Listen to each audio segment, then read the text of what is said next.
Yesu anawaambia wanafunzi wake katika kitabu kile cha Mathayo mtakatifu sura ya 10 na mstari wa 16 kwa maneno haya. Anawaambia, angalieni na watuma kama kondoo kati ya mbwa mwitu. Basi iweni wenye busara kama nyoka na kuwa watu wapole kama hua.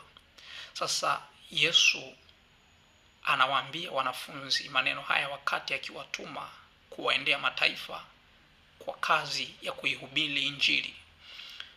Maneno haya ya Yesu katika sentensi hii yamegawanyika katika sehemu kuu mbili. Sehemu ya kwanza inawataja wanyama wawili.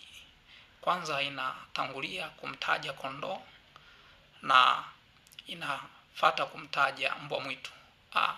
Anamtaja kondoo kama mfano wa wanafunzi wake, kwa sababu kondoo katika kitabu hili cha Yohana mtakatifu sura ya 10 ametajwa kama mfuasi ambaye anaijua sauti ya mchungaji. Kwa hiyo alikuwa anajaribu kuambia kwamba ninyi ni wafuasi wangu, lakini ninawatuma katikati ya kundi la watu ambao bado hawajaanza kunifuata, ambao ni mbwa mwitu. Kwa hiyo anajaribu pia sasa kuambia kupitia sentensi hii iliyobeba maana ya pili kwamba muwe na busara kama nyoka na kuwa watu wapole kama hua. Sasa anaposema kuwa na busara kama nyoka, tafsiri ya watu wengi wanapomsikia mnyama nyoka wanajua moja kwa moja kwamba ni shetani. Lakini hapa Yesu hakuwa anamtaja shetani, kwa sababu hawezi kuwa njia, kweli na uzima alafu akatuelekeza kuipata busara kupitia shetani.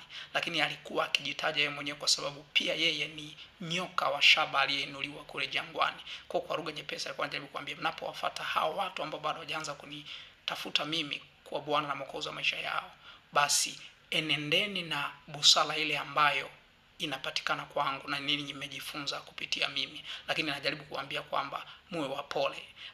Upole tena anasema kama hua, kwa sababu hii ni ishara ya Roho Mtakatifu.